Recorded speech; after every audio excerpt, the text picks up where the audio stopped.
Hey Douglas, how are you doing, man? I'm wide awake, sir. How are you? I'm good. Public service announcement to everybody listening. This is the third time we have attempted to do this in 5 days. There's no big conspiracy around why the SyrupCast has disappeared post Jane. I'm sure you miss her, and we do too. But it's just been a scheduling, uh, impossibility. And then we tried on Thursday and again on Friday. Sorry, we tried on Friday and again on Saturday, and there were connectivity problems. So, on the one hand, I think Canada has some of the best wireless networks in the world, but you pay out the ass for them. But we do have a problem where we can't get reliable internet service, And yet we still and, pay up the ass for them. and still we pay up the ass for it. So Douglas is on DSL, I'm on cable. I don't often have an issue with my service, but you've canceled and are in the process of transitioning. So you said it's not a conspiracy. I actually think it is a conspiracy. And it's a conspiracy of when our poor scheduling capabilities interact with low-grade technology.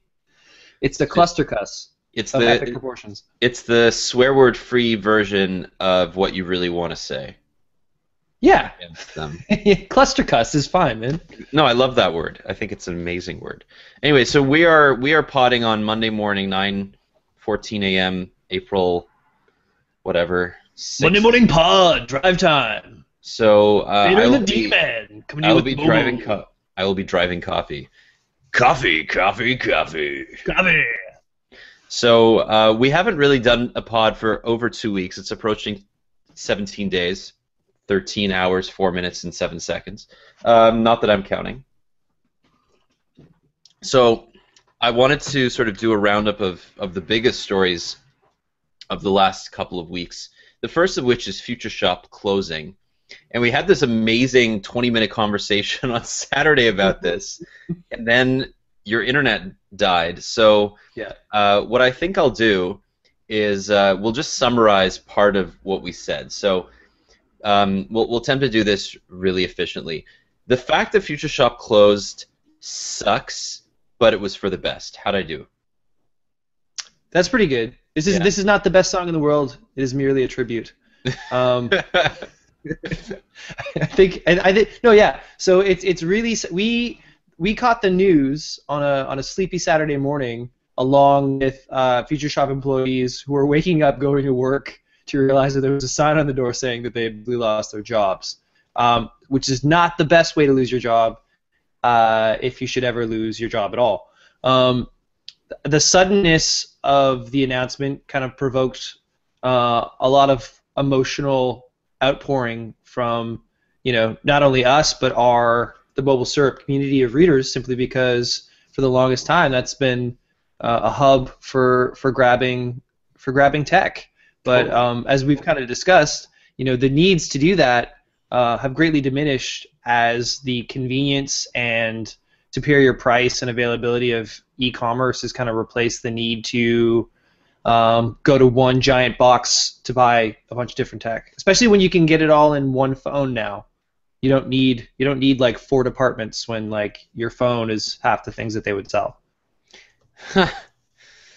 So, I mean, yes, absolutely. Cameras and other, commoditized electronics have dropped in overall sales. But I mean, Future Shop was, the place to go for 4K TVs and big ass sound systems and, DSL cameras and things. I mean, these are places that have a purpose that are just being disrupted by the Amazons and the NCIXs and yeah, I mean, like the phone is making it a lot easier to buy anywhere you want. You don't have to go into a store and do a lot of your shopping. You can do it online at home or on the go. But as you said on Saturday, which I thought was really interesting, is that people are showrooming and they're going into stores and they're basically like not buying things in the store. They're just using the store as a testing bed for the product that they then go home and buy on Amazon for Mhm. 2/3 of the price. Yeah, and so we on BetaKit we just did a feature on Frank and Oak, which is started in the digital space, pure convenience, and they're opening up locations in Toronto, Montreal, and a few other Canadian locations. I actually think since we've written that, it's been announced they're opening a few US ones as well, purely designed around experience, purely to just have you come in, have a nice latte, talk to like a style rep about the clothing that's good for you, with the full expectation that you're gonna pay for that online. So you have these legacy big box retailers having that happen to them rather than disrupting. And I think one of the obvious cases of that where they've completely they're stuck with inventory, but they've lost the sales motivation from their customer bases through digital media, because no one's going in to buy DVDs or CDs or games anymore when they're looking at that 4K TV. Right, and I think what's so interesting about what you said was that increasingly experience is essential to the buying experience, and I mean experience in the sense that you want to feel like you're actually enjoying yourself. And I think the experience of going into a big box retailer like Best Buy or Future Shop has been you walk in through this huge vestibule, these like ominous sliding doors. There's a bunch of here's a $5 clearance DVD bin right as you enter. You walk in, you see the Best Buy or Future Shop mobile kiosk, which is where they want to sell you phones that you can buy at any of the other carriers, but that's increasingly becoming core to their business model, because there's so much money in selling you devices because the carriers give them kickbacks. Then you walk in and there's nobody to help you, or if there is somebody, they're helping 4 other people. You basically have to like roam this like wild desert like a gazelle waiting to be eaten by like somebody who's really going to By the commissioned sales line. Totally. I mean, they want to basically sell you a product in order to sell you an extended warranty, and this going in. So there's this distrust between the person that you're talking to, knowing that you're going to have that really awkward breakup conversation at the end. Like, I like you, but it's not that, I don't like you that much. And the whole experience is really bad. I mean, just going into a big box retailer of any kind, where be it Walmart, Target, or Future Shop, is just bad. Well, it's but even with the Best Buy thing, I think we had mentioned before, they're trying to change their experience and maybe put it around customer support, like being the smart tech dude who can provide you with the recommendations you might need. But it's not so much a bad experience as it's just an experience of a time, and better experiences have emerged. So for people like us who just know the thing that we want and can order it direct, like completely naked with a laptop on our chest, and then for the broad, consuming populace who probably feels way more comfortable going into like a shiny Apple or Microsoft or Sony store to just get the thing that they know is good, rather than kind of navigating the Sahara of gadgetry. It's just this is what happened to Blockbuster, right? Like it's just a very very 90s experience that's no longer necessary, which doesn't diminish the the human impact of all these people being kind of redundant. Yeah, and I think it's important to notice to point out that it's not Future Shop closing completely. Best Buy will keep 65 of the 131 locations open. They'll just convert them into Best Buy brands, which ever since Best Buy came into Canada in 2001, there has been that tension around why would some areas have both a Best Buy and a Future Shop, where they're largely selling the same products with the same prices, or very small variations on prices and deals. And I just think it was an inevitable consolidation, and we can't read too much into this about the Canadian retail landscape other than to say that 66 stores of something, regardless of what they are closing, and that there's going to be another enormous vacancy where Target, a Future Shop, there are all these big stores closing. I mean, It's interesting. We both live in Toronto, and you mentioned Sony. Sony exited the Canadian retail market earlier this year or last year, and in its place at the Eaton Centre is a new shiny Microsoft store. Mm-hmm. You know, they basically just took the infrastructure and Microsoft went, oh, okay, well, we'll try. You know, we're doing pretty well with things. I mean, we'll sell you a Surface, and really we're, you know, getting people to subscribe to Office 365. You know, their business model isn't to sell hardware. Their business model is to sell you a nice shiny laptop from one of their partners and sell you a really, really high margin Office 365 subscription at the same time. So, you know, it's interesting. It kind of comes back to that whole Frank and Oak thing, right? The whole physical retail presence is there to support its online experience. Totally. What's up, buddy? It's much more comfortable now. Oh, all right. I heard shuffles. So, I guess we haven't really mentioned him, but before we get into another topic, we should say hi to Igor. We kind of just glossed over that fact. Whatever, new guy. Hey, new guy. So Igor Bonifacek, not Bonifacek. 2-hour debate on Thursday how to say his last name. It's nothing conclusive. Okay, so Igor B is our new staff writer. He has come on board on short notice from the Toronto Standard, where he was the managing editor there. He did some good work for a few publications. He is learning the ropes, let's say, of the tech world, and he's doing a fine job at it. Yeah. He was actually the one who broke the story on Future Shop on March 28th. So welcome, Igor, if you're listening. Yeah. Which you should not be listening, because you should be writing. Yeah. If you're listening, why? Yeah. Yeah. So let's transition to something a little bit more up to date, and that's the CCTS report that was released last Thursday, I believe, on the Canadian complaints against telcos. Mm-hmm. This is an independent committee set up by the CRTC that tracks and tries to resolve complaints against telcos. Now, for the second year in a row, Bell was the top telco with just under 2,000 complaints. And Rogers in second place with just over 1,200. And Telus dropped quite significantly to about 250. And it's interesting because Wind actually increased quite a bit from where it was a year before. But this is, so we can't think too much into this because this is a mid-year report, so they only have half the aggregate data of the year. So they start tracking August to January, August to March, and wait, what?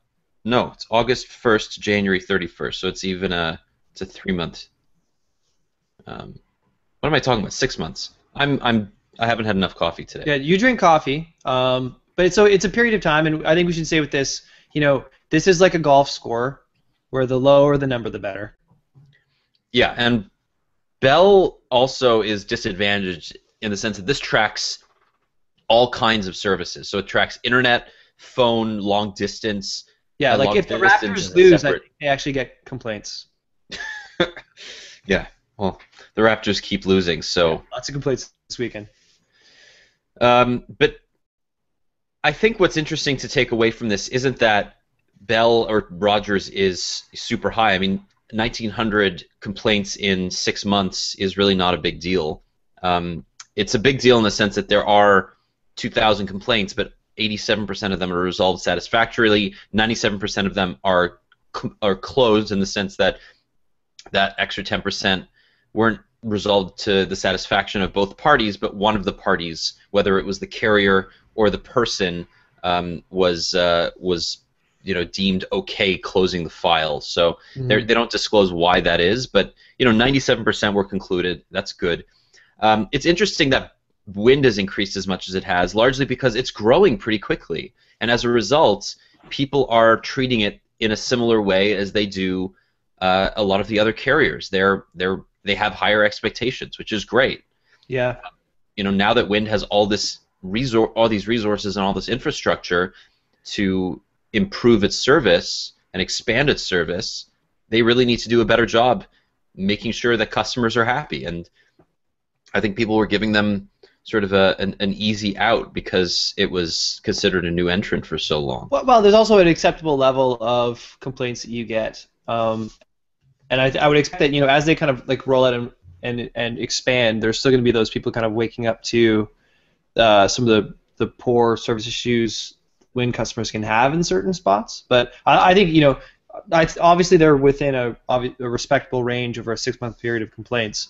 I think the other statistic that was interesting was that how much Rogers had dropped in the period following the last report, so that that their commitment to customer service in their new strategic plan is kind of being actually pushed through and showing some results. Well, as I've said many times, Rogers has taken the stance that it's okay to pay customers more for a better product. I think what a lot of people were frustrated with about Rogers in the past was that they were paying a ton of money for service that just wasn't very good. You would get very basic, bare bones internet, wireless, and cable, but the customer service was crap, and the value adds were crap. And I think now Rogers is understanding that if you're going to charge people $100 a month for wireless and $150 a month for cable and another $100 for internet, would be awesome if it worked. Yeah, absolutely, it would be awesome that it worked. And generally, Rogers has the fewest service complaints, but it also is now thinking, okay, well, we'll throw in 2 years of Show Me, we'll throw in a year of NHL Game Center, we'll throw in a bunch of Vice content with Fido customers, right? Like their whole thing now is this value add strategy of building on top of what of its core services, and I think Telus has taken a different approach where they say, okay, well, we just do one thing really well, we just do service and customer service really well. Yeah, and they've all, and that's like a legacy thing with Telus, right? So, and also it's interesting,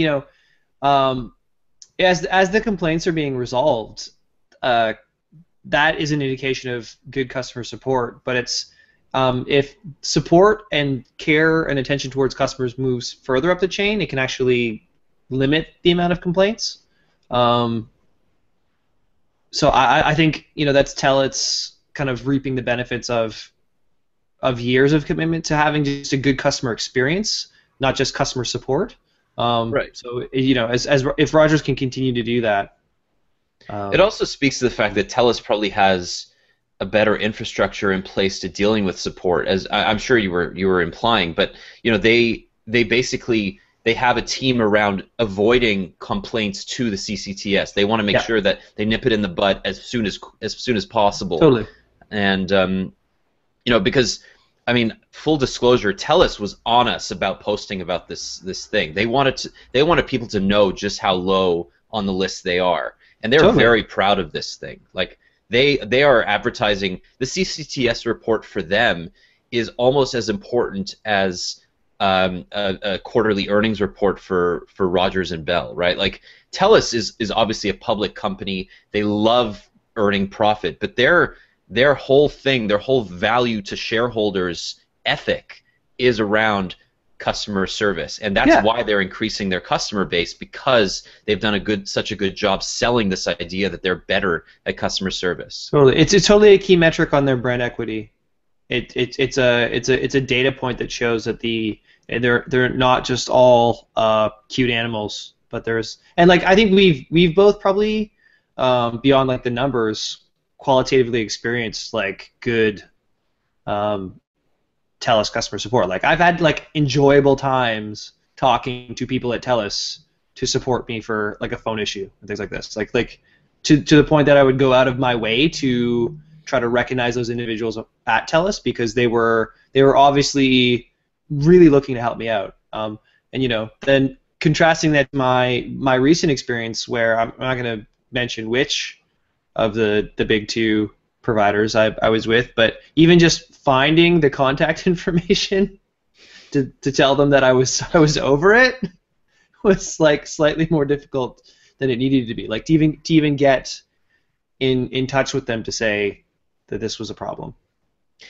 It's interesting, to kind of look at the last few months of Bell's relationship with the CRTC and with its customer base, and it's really hard to see how Bell has improved in any sense, other than maybe improving its bottom line and maybe improving its overall customer base. Like they have stolen a few customers from Rogers, but they've been the enemy number one of pretty much everybody, right? Like they were accused of meddling in the news.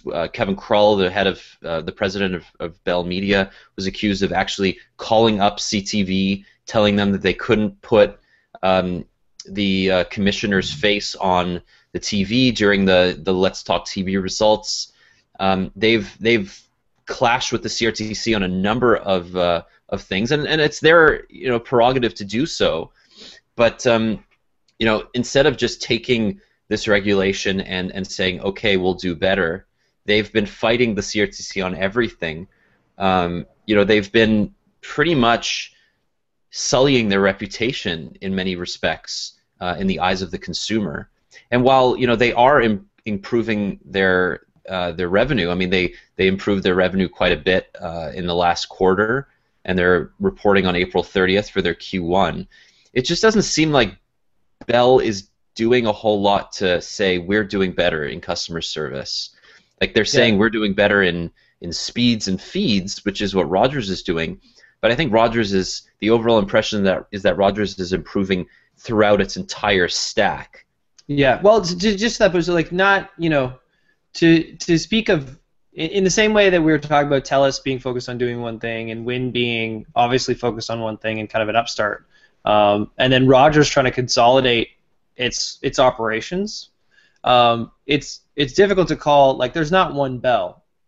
So some of these things are the conflicting, not necessarily the conflicting interests, but the overall management of Bell as one customer touch point is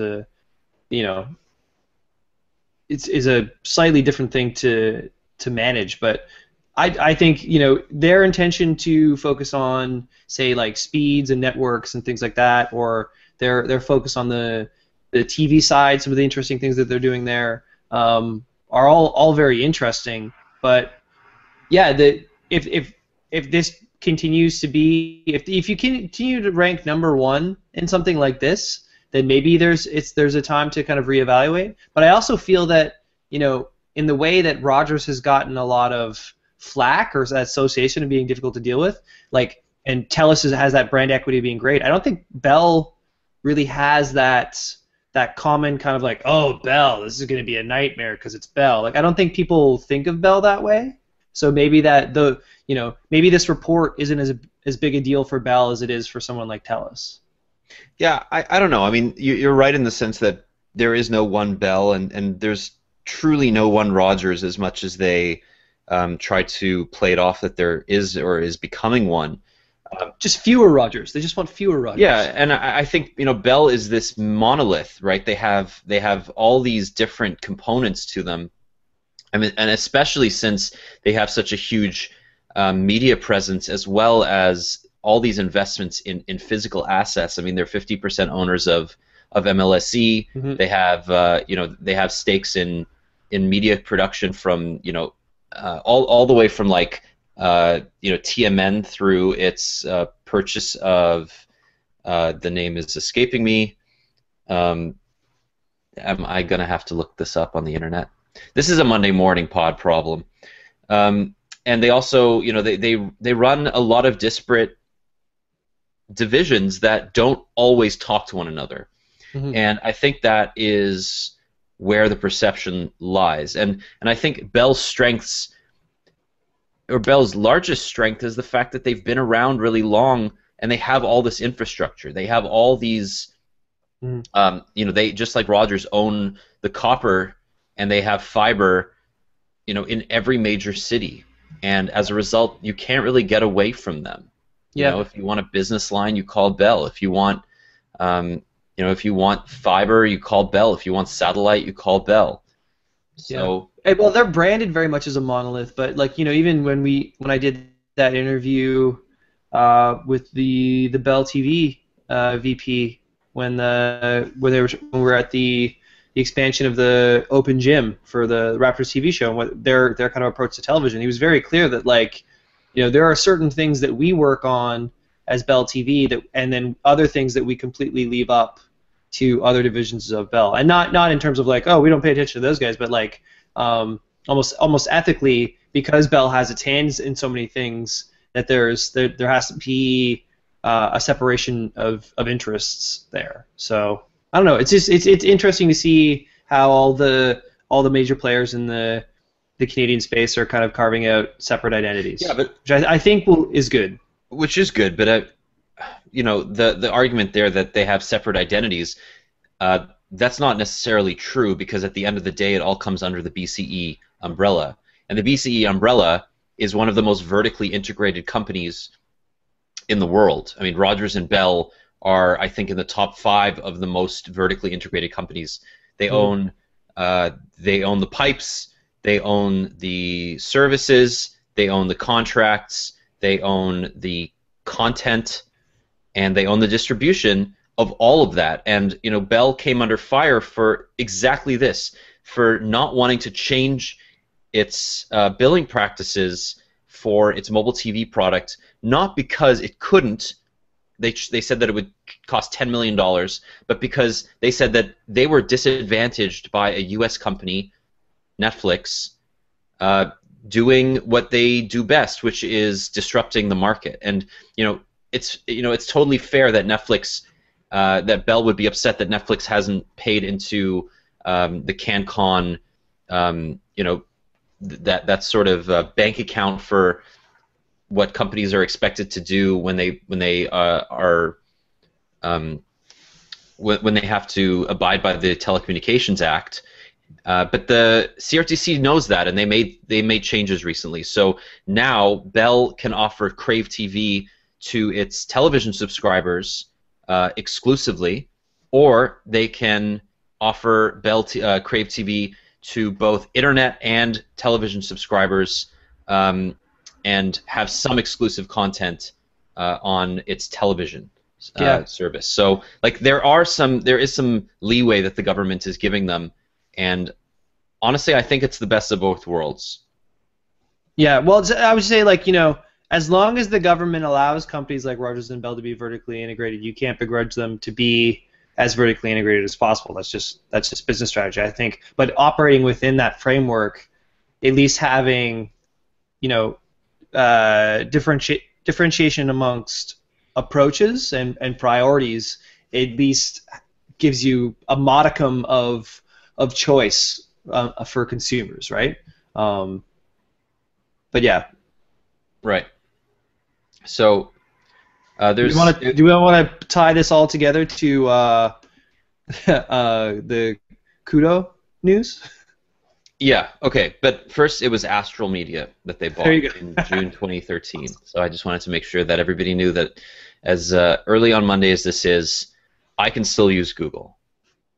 And the other thing was, the CRTC has done a lot to make sure that if customers want services like Crave or Show Me, they can get it.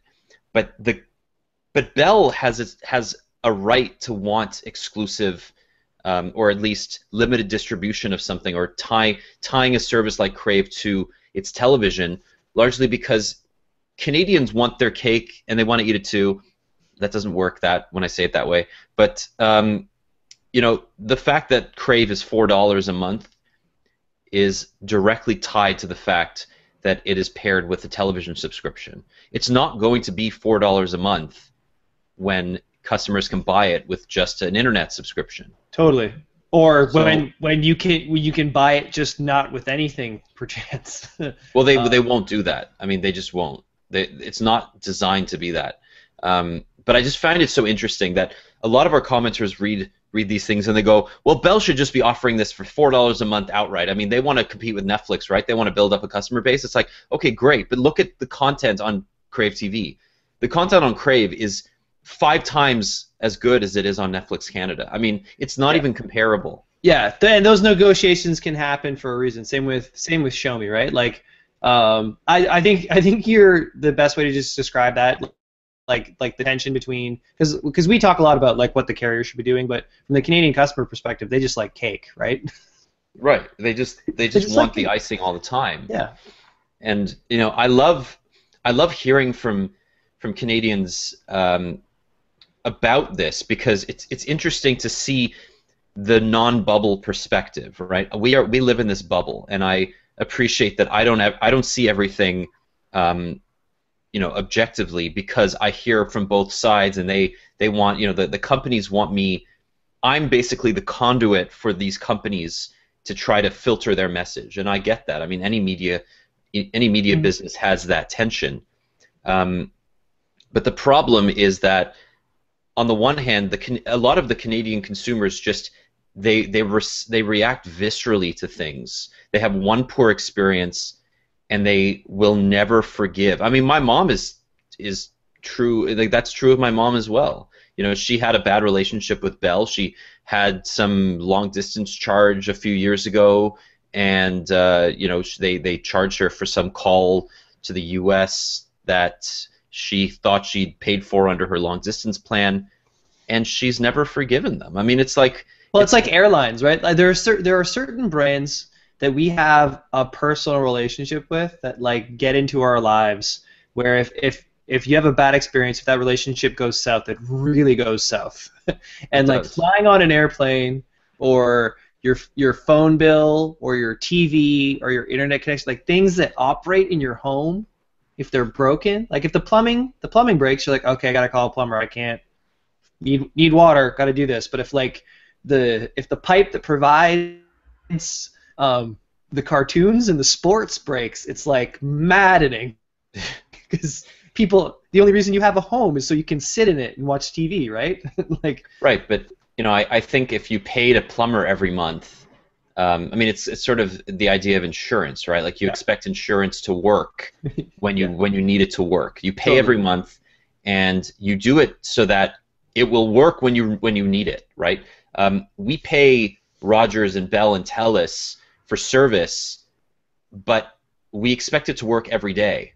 You know, it's one of those things where we rely on these services every day. But when they stop working, then that whole idea of the insurance mindset comes in. You expect them, oh, well, you know, we pay you something, we pay you a monthly fee for something that we use all day, every day, but when it breaks, that's when we really need you to step up. Yeah, and totally. It's like this double expectation, you know? It's a totally a fine line to walk.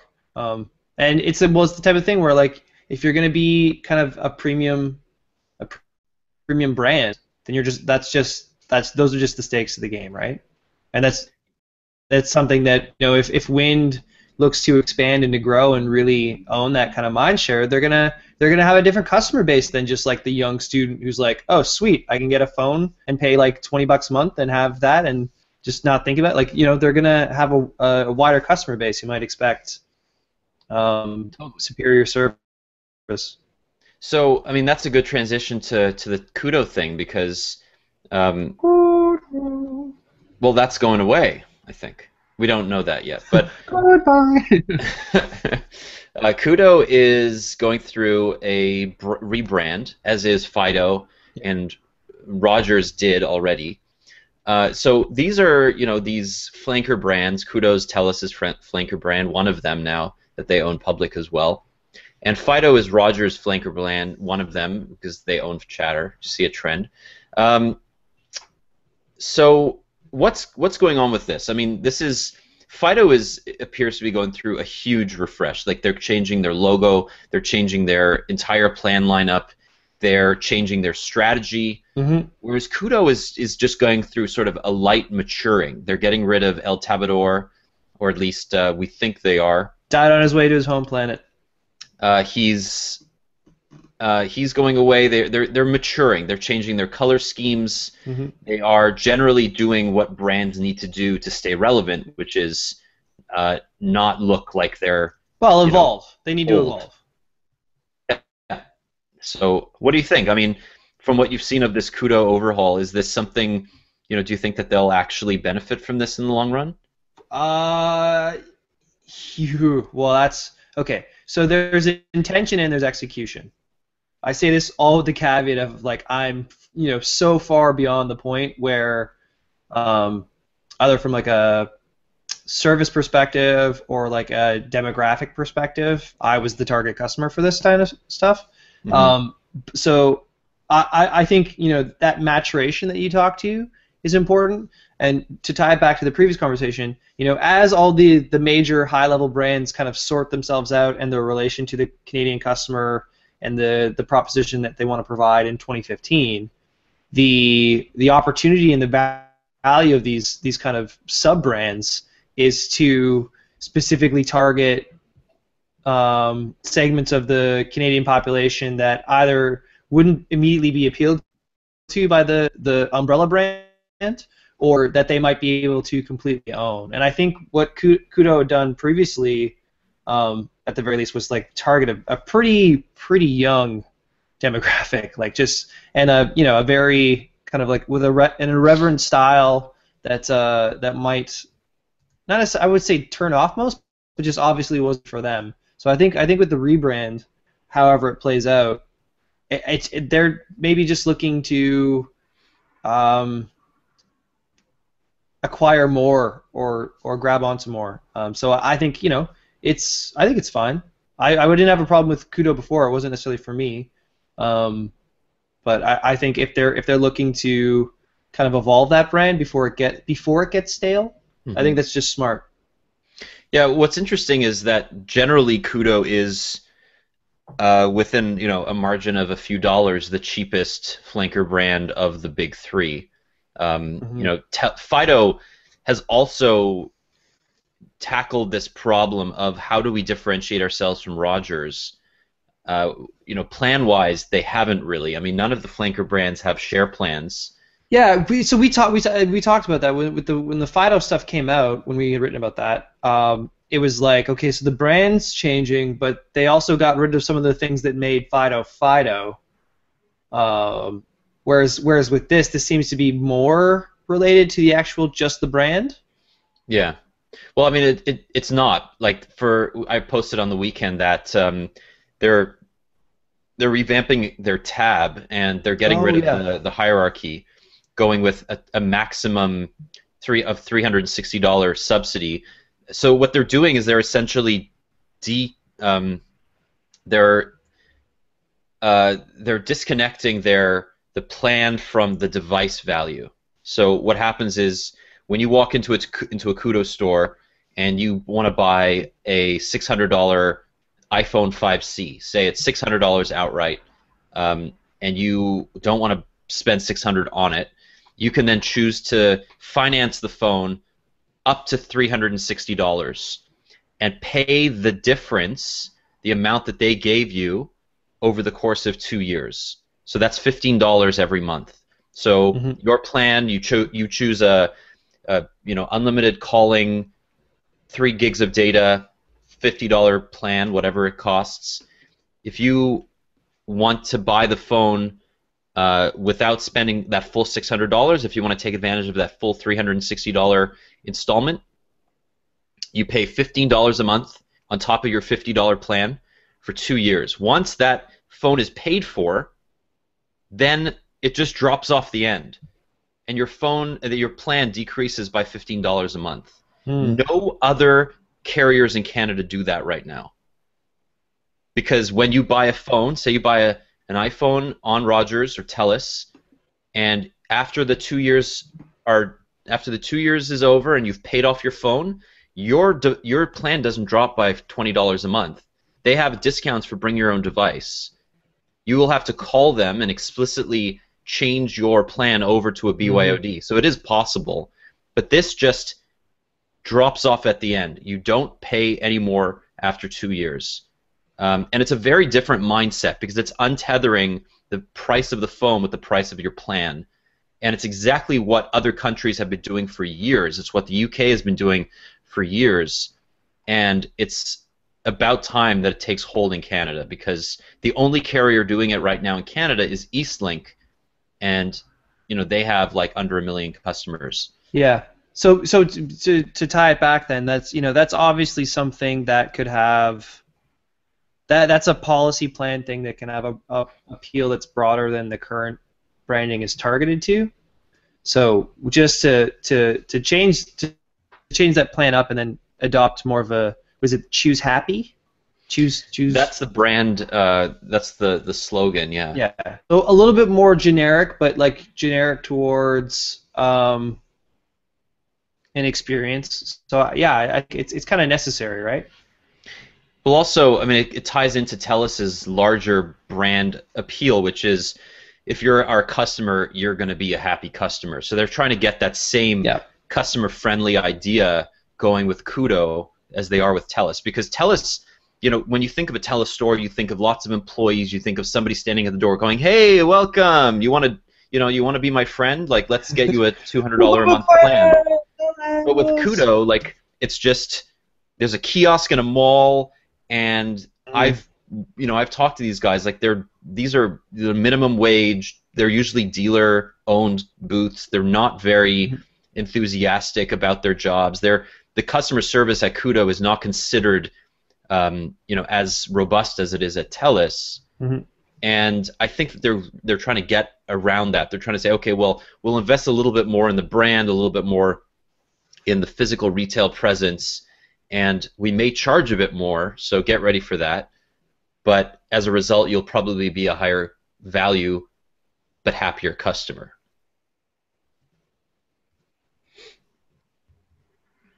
Are we gonna get El Salvador on the pod? I'd love to. I'd love to get the voice actor behind El Salvador, because that guy. Oh, I'm sure there are so many NDAs preventing that from happening. But Yeah, it would be that would be amazing. pretty cool. Yeah. Just get him to do like a little bit, like, you're listening to the MobileSyrup podcast. Like, I listened to. This is a bit of a segue, side glance. Jesus Christ, I can't talk this morning. Vader drinks a lot of coffee. I do. I drink like 6 glasses a day. Cups.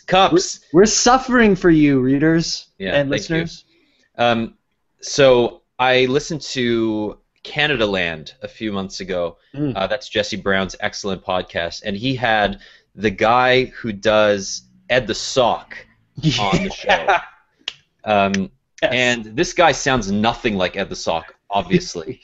But the guy is just this like long-time voice actor who started out doing just like nothing radio, and eventually adopted this Ed the Sock persona and carried it over to Much. Yeah. And like, just the things that he could get away with as the Sock, that no human could get away with, even though he was clearly like right underneath the interviewer or the interviewee, was astounding. And if you haven't listened to it, just Google Canada Land Ed the Sock. It was, and those Fromage episodes, if you haven't watched them, go Google, YouTube them. They're amazing. But yeah, listen to Ed the Sock, Canada Land. It's awesome. Anyway, so yeah, I think that that wraps that up. We should get, if we can't get the El Salvador guy on, we gotta get Ed the Sock on. Steven Kersner, that's his name. He's really well known. Okay, so let's talk about what do you want to talk about? We got voice over LTE. Oh, okay, yeah, we're keeping this pretty carrier heavy, but I think this is good because, as we said right before, this is the voice over LTE is the promise of the mid-2000s today. It's basically Skype without opening an app on your phone. It's like a thing we literally could have had. I was like 8 years ago now. Definitely, no. Definitely 7 years ago. No. So voice over LTE. Okay, hang on. Whoa, hold your horses. Okay, voice over LTE implies that you need obviously LTE, which only came to Canada in earnest in 2012. So, yeah, it's mid 2000s in the sense that Skype existed in the mid 2000s, but so did cameras on phones, and those weren't exactly high quality. So, fair. Let's talk about the benefits of VoLTE or Voice over LTE. So, Rogers is the first carrier in Canada to launch it. It's only on one phone, so it's really not launched in the in the true sense of the word. It's a pilot. Yeah. But it's not even like it's on a popular phone. It's on the LG G3 Vigor, which I have right here. Yeah, they strapped a helmet onto a German Shepherd and shot him into space. This is not a launch. Name the dog Leica. Don't gotta Google that. Okay, so I mean, just to talk about the LG G3 Vigor, if you're watching the video pod, it's a smaller 5-inch version of the G3. It's really nice, actually. It's probably the right size for me. I think that 5-inch phones are probably better for most people, but this is just super underpowered. Like Snapdragon 400, 1 gig of RAM, 8 gigs of internal storage. Pretty crappy camera. Like the whole thing it's like a $300 phone, but it's being used by Rogers to pilot Voice over LTE, and the whole idea of Voice over LTE is that it's higher quality. So you're gonna have Skype-like phone calls. It's going to be wideband codecs, which sound a lot better. You can get a lot more information into that small data packet. Because it's using LTE, so it has more.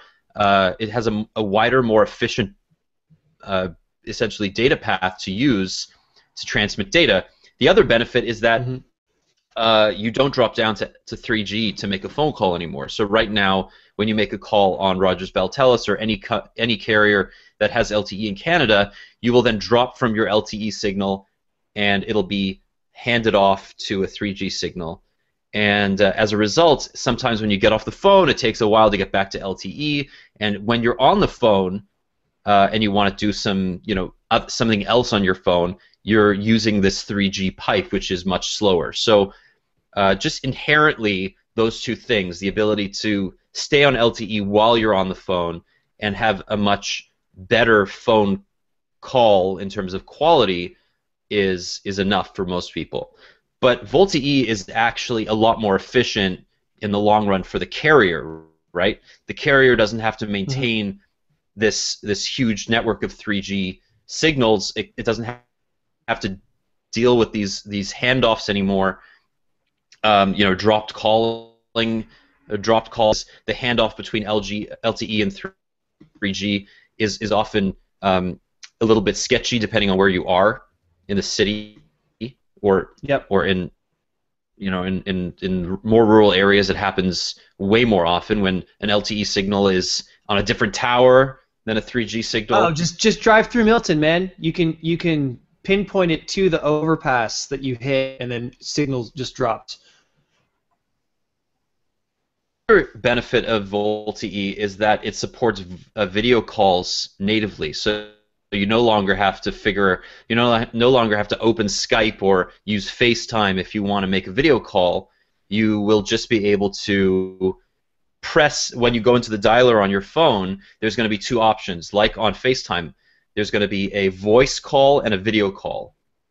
And instead of being charged by the megabyte, you're going to be charged by the minute.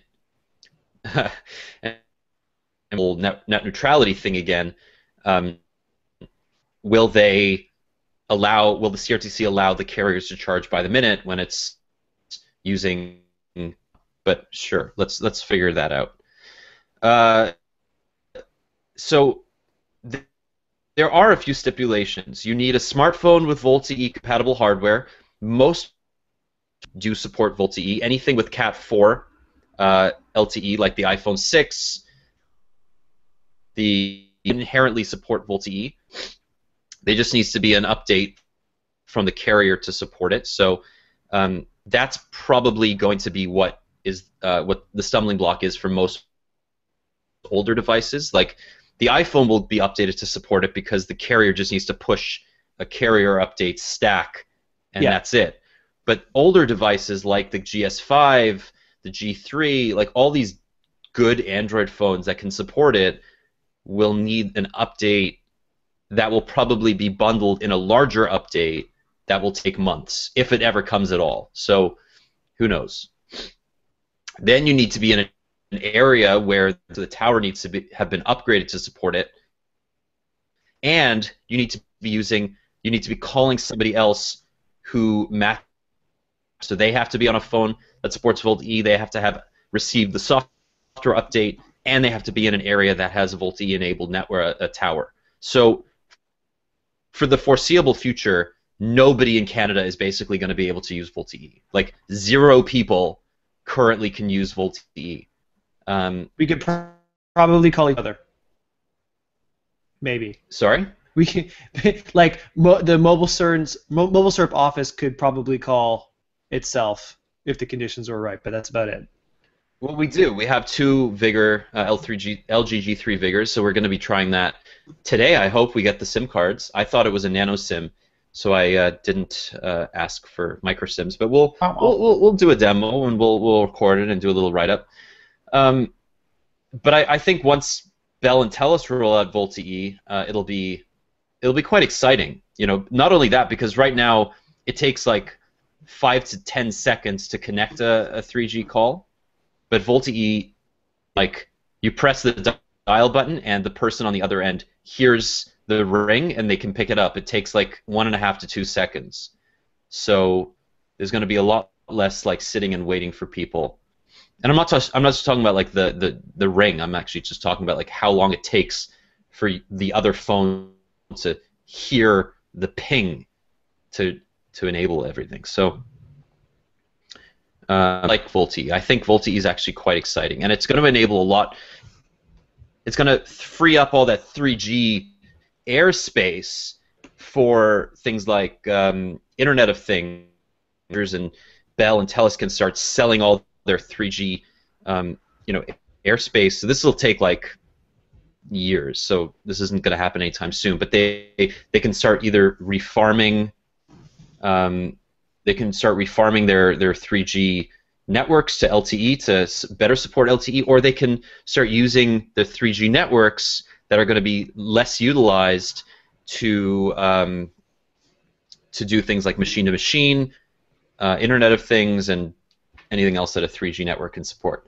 So what else should we talk about? We haven't spoken since the Galaxy S6 review came out. But I kind of want to do like a separate podcast where we get a Q&A session happening.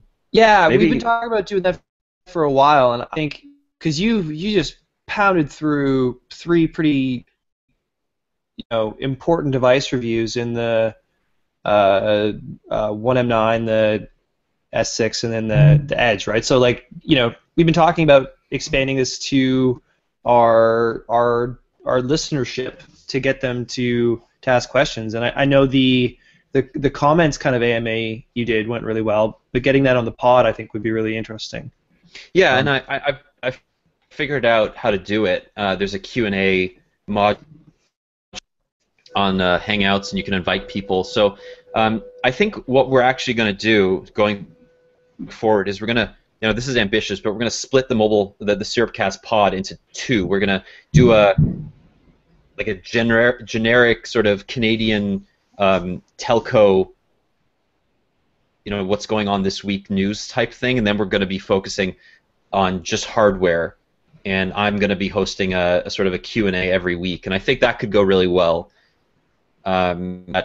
People who listen to the SyrupCast want one or they want one of those things. They want to hear about hardware, or they want to hear about like the CRTC and like price updates and telco stuff and what's going on in the world. So I think we're going to experiment a little bit with the format over the next couple of weeks. Short, and then getting more people to participate. People have been champing at the bit to have their chance to ask questions. Periscope of the Galaxy S6 and S6 Edge the day that Periscope was released, but then I realized that it's only iOS, so most Android users who would be really interested in So that kind of failed. But yeah, it's coming on April 10th. So the Galaxy S6, S6 Edge, and HTC One M9 are coming out at the end of the week, and I think it would be a good idea to to get people to ask some questions on the pod. Yeah, I dig it, and I think it'd be interesting, kind of having, because there are people that, you're right, they're really interested in the hardware, and there are people that really, really like CRTC related kind of information. So and then there are people who love both, and now we will be giving you twice the pod for nothing. For nothing. Zero. For just your affection, your love, bro. Your forgiveness, basically, forgiving us for being, or not us, me, for being as inarticulate as I can be. It's amazing how much less articulate I am at 10 a.m. on a Monday morning than I am at 4 p.m. on a Thursday. So it's incredible. And alcohol is in no way related to that. Yeah, no, I didn't finish off a bottle of wine at 11 p.m. last night. I have no idea what you're talking about. Let's talk a little bit about the iPhone 6 price increase before we go. So that's been one of the biggest topics that nobody's talking about, and I think this is super important, like way more important than anybody's giving it credit for, because on March 9th, when the Apple Watch pricing was announced, Apple quietly increased the price of the iPhone outright in Canada from like $90 for the iPhone 6 to $150 for the 6 Plus on the high end, like the 128 gig 6 Plus. But what it ended up doing was forcing the carriers to also increase their prices, because if you know anything about how Apple does business, Apple doesn't give a high margin to the carriers. They sell the iPhones pretty much at cost, and they don't allow the carriers to make much money from them. So the carriers have a love-hate relationship with the iPhone, because an iPhone customer generally spends more per month. That's just the reality. But they also don't make much money from the hardware sales itself. Whereas on Android, they, lots of Android phones have much higher margins, and they can then discount them over time. That's why you don't see iPhones dropping in price over the year. They do a little bit. They go on sale during like Boxing Day area, sometimes during Black Friday, but not really. So what's happened is that every carrier that carries the iPhone has now increased the price to match that of the outright pricing increase. So your iPhone 6 now costs $348.99 on a 2-year contract, because the same amount, because the carriers have just adjusted it based on the amount of subsidy that they are willing to give you. So there's a $500 or $480 subsidy associated with the iPhone 6, and they just said, we can't eat that extra cost. We can't continue charging $265 on a 2-year contract for something that's costing us like $850, right? Yeah, because the other problem that is related to this is, and we know, not only nationally but at a store-to-store level, like the percentage of store sales that are like iPhone 6s or like iPhone devices compared to other devices, it's like hugely significant. So like this isn't like if Sony was doing this with the Z3 Compact, it would not move the needle. But we're talking about just a huge percentage of the devices that the carriers move. I mean, I think a lot of MobileSyrup readers tend to be Android. The more vocal ones tend to be Android fans, and they discount the significance of the iPhone in the Canadian market. But you cannot discount the significance of the iPhone. It's something like 50% of total sales over the Q4 quarter were iPhones. 50% of the entire number of smartphones sold in Canada in the 3 quarters since the iPhone 6 got released, between September and December, or October and December, were iPhones. Yeah, and it's just that point. It's like, I think people see it a lot as iPhone versus Android, when one is a device and the other is a platform. So like if there was a cabal of Android manufacturers who all up in the same way the prices of their like portfolio of devices, this would have a similar impact. But we're talking about like one handset maker, you know, 2 phones, 6 SKUs, like 50% of your business. Yeah, and I think it's important to note that it's not Apple versus Android. It's Apple versus Samsung, pretty much. Like in the Canadian market, we just posted some. I forget it was Canalys or one of the companies that gave us some data. Samsung has about 32% of the market share in Canada. Apple has 38%. And everybody else has like within the single digits, so it's not even close. But with the iPhone 6 now starting at $100 more than the Galaxy S6, you're gonna have to wonder how the market is going to take that, because a lot of people dismiss the Galaxy S5 as a very sort of mediocre update to the S4, which itself was a mediocre update to the S3. But the S6 is a tremendous accomplishment. It's a fantastic device in every way, and I think with the iPhone increasing in price almost at the exact same time as the Galaxy S6 goes on sale, we have a much better value proposition than we've ever seen before, because people who go into a store looking for an iPhone may hem and haw a little bit at the new price and end up going with the Galaxy S6. Mm-hmm. It's got more storage, it's got a better screen, but by and large, a lot of those annoyances, when you picked up a Galaxy S5 and you picked up an iPhone 5S, you looked at the two and you went, man, like the Galaxy S5 feels cheap. You don't feel that anymore. So well, I've actually picked up when you were doing the S6 review, I picked up that phone, I don't know, like 10 times, thinking it was my iPhone 6. Like, well, it's there, right? Like the there's no mistaking it. Yeah. There's no mistaking the fact that they look the same or very similar. There is mistaking the fact that they are very similar. So let me tell you a story. My good buddy at Engadget, Chris Velasco, he was doing the demo pre-brief of the S6 in New York before the embargo, and he was doing a video, and he had his iPhone 6 on the table next to the Galaxy S6, and the Samsung rep who was actually doing the demo picked up his iPhone 6 thinking that it was his Galaxy S6. Wow.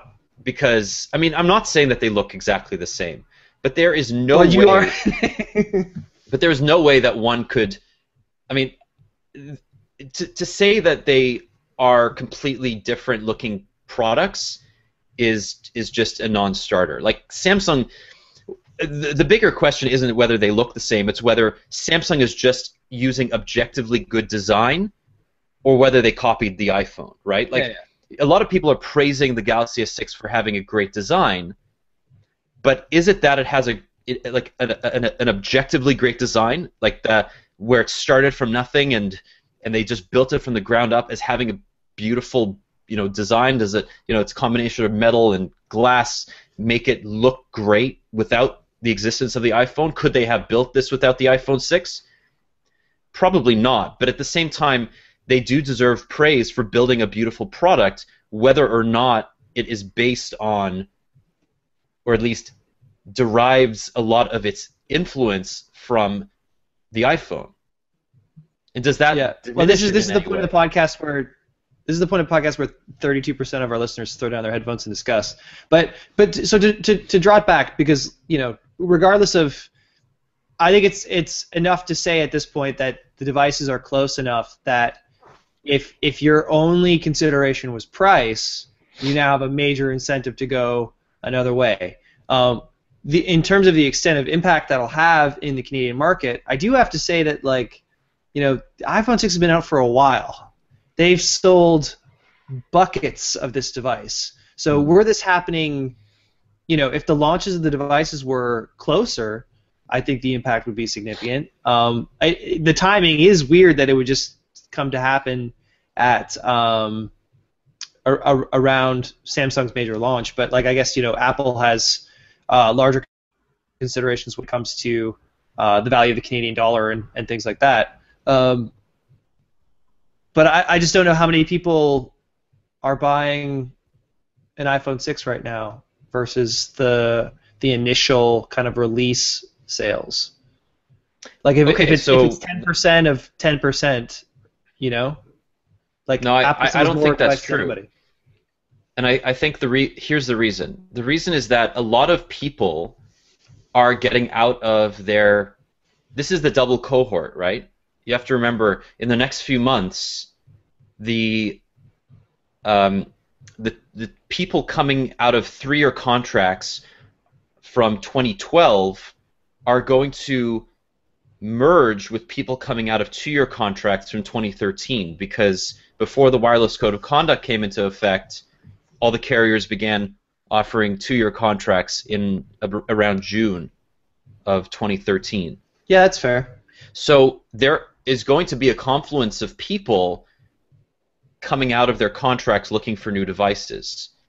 And what they're going to see is a store shelf full of iPhones and Galaxies at $250 to $300, and then there's going to be everything else, right? Which is going to be the HTC One M9, the LG G4. These are high-end phones, obviously, and the Sony Xperia Z4.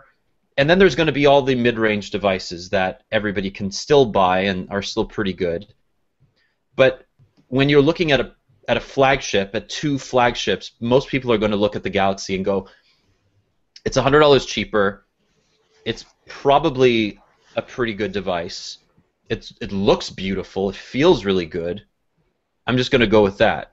Or they're going to see the Galaxy S6 Edge as having the same upfront price as the cheapest iPhone 6, and they're going to go, wow, that's beautiful. That's got a dual curved screen. It's got all these cool features, and it's got 32 gigs of memory. And I think a lot of the salespeople at the stores are going to be like, yeah, go for the Galaxy. Go for the Galaxy. It's finally hit its peak. Go for the Galaxy. Mm-hmm.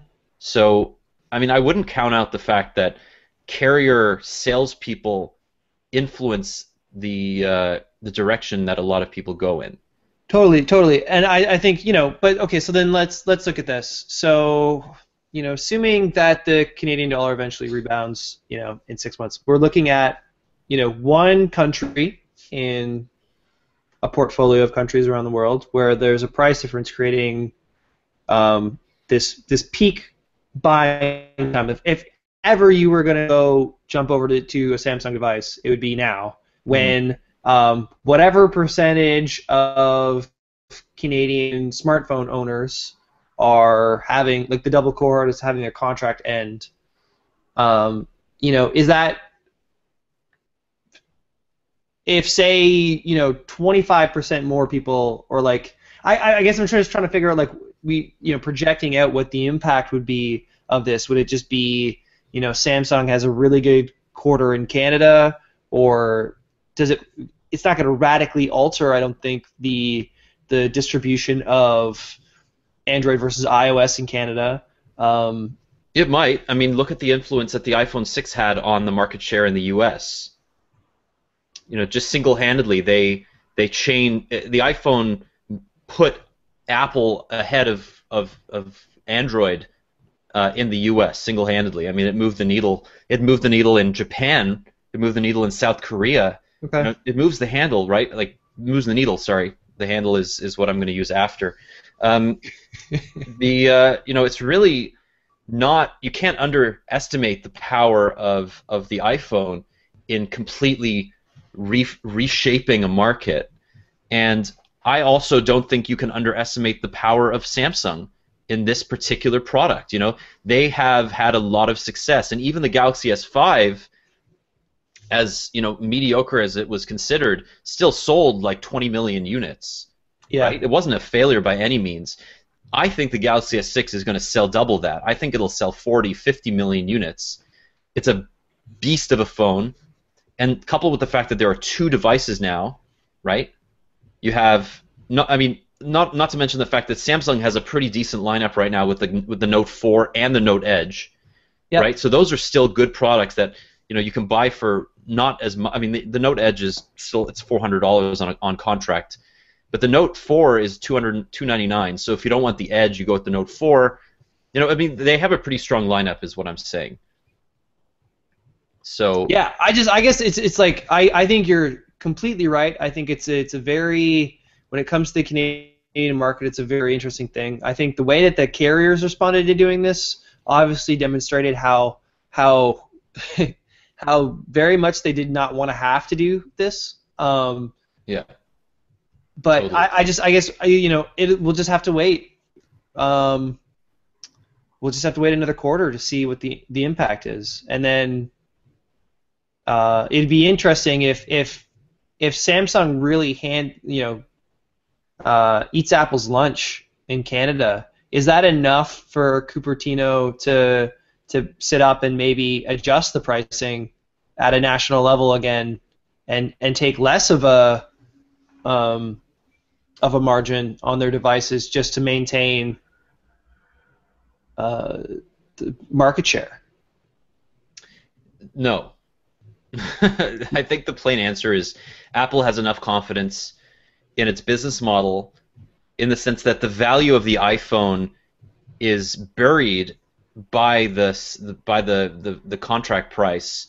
The iPhone is a $1,000 product, and Apple has had no problem selling millions of these $1,000 products for years. Mm-hmm. And it just so happens that with the exchange rate, it disadvantages Canadians who want to buy the phone outright. But when you think about it, $350 is a lot of money, absolutely. But when it comes to the value of a phone, it's not. And I think people have to realize that they're still getting a deal when you buy any phone on contract, right? It's just that mental block of paying as much on contract for a phone as you can pay for a phone outright. Well, it's more than a mental block. It's like a huge upfront cost. But no, I understand what you're saying. I just guess it's going to be interesting for us to follow and track. But in your final summation, if this means that Apple ends up selling 10 million less phones in 2015, or not even that. There's only 30 million people in Canada. 5 million less phones? If Samsung just totally dominated Canada, is Apple even going to notice when they round up their stacks of cash? No, because Canada has barely any pull in the market overall. I mean, 5 million is not even close to the number of phones that Apple's going to sell. Apple, I don't know the number, but I mean, we have estimated 27 million smartphone users in Canada. I would think that the turnover is, maybe a couple million a year, if that. Yeah. Okay. So we're looking at a rounding error for Apple. I would say the more interesting thing was if this were to continue, if the Canadian dollar would stay as such for a few years, the long-term effects that could have on, the Canadian tech sector. There was a time when all the first initial kind of ideas being developed in Canada were being built on BlackBerry because that's what everyone owned. Mm-hmm. And then it went to iPhone, and then we could see this whole surge of Android app development coming from Canada's tech sector if they're trying to validate products and they know that 70% of the market now has Android phones and 50% of them are Samsung because of Apple not prioritizing the Canadian market. That I think would be the case if Android made money for developers, but that's a whole other argument, right? Because regardless, as it's been shown worldwide, market share does not equal profit, and Android developers still make 1/4 of the amount of money as an iOS developer. Yeah. Generally, I mean, sometimes it's a half, sometimes it's equal, depending on the game or the service. But we've heard time and time again that paid apps don't do as well on the Play Store, that in-app purchases are lower on the Play Store, and conversions of services like Evernote or Dropbox are lower on the Play Store. So, market share is one thing, and I think Apple will probably lose some market share in Canada just because the Galaxy S6 is so good, not because the iPhone got a price increase. But I don't think that'll affect how many developers start. I mean, if a developer is going to, go ahead with an Android app, they would have gone ahead with it this year, right? It's not going to make a big difference in 2015, 2016 with the weak Canadian dollar making it easier to buy an Android phone. I think the fact that the Android ecosystem is stronger this year anyway is going to make that happen, right? Yeah, so the long and short of it is that right now is the worst time to buy an iPhone in Canada. Totally. It's terrible. I mean, it's not terrible. Like, the iPhones are still... it's hard. Like, I'm trying to figure out, like, I want to actually ask people, do you think a $100 price increase is going to affect your... if you were going to spend $250, are people going to spend $350 on an iPhone? Like, it's $100. It's 30% of the value of the phone that you were going to buy anyway. Yeah. So, or more broadly, how expensive can Apple make the iPhone before people stop paying for it? Yeah, I mean, that's a really great economics question that I would love to get an economist in here going, well, actually, we have statistics to back that up. So I'll try and get somebody to, Let's do it. to answer that question for us. I think we're gonna stop there because we're at about an hour and 15, and we got places to be and people to be and coffee to be and handles to be. So, Douglas, it's good to talk to you again. Yeah, it's good to pod. I missed you. It's like in Lost, where if you don't type in the numbers every 24 hours, the island can blow up. I felt that way. I think so. Agreed. I think we were getting further and further away from this being a weekly thing, and it kind of scared me a little, the idea of losing you. So you feel like home. Thank you, everybody, for listening. Thanks for dealing with my incoherent rambles and stutters and Monday morningness. Thank you to Douglas for joining me, and for future economists. If you're listening and you're an economist, get in touch, Daniel@MobileSyrup.com. I'd love to talk to you. That's it for the show this week. Join us. I think we're going to try and do a Thursday pod this week, so we'll have two pods. Twice the pod. We have tons of stuff to talk about, so stay tuned for lots more from the SyrupCast, and hope you have a great week. Bader and the D-Man in the mornings.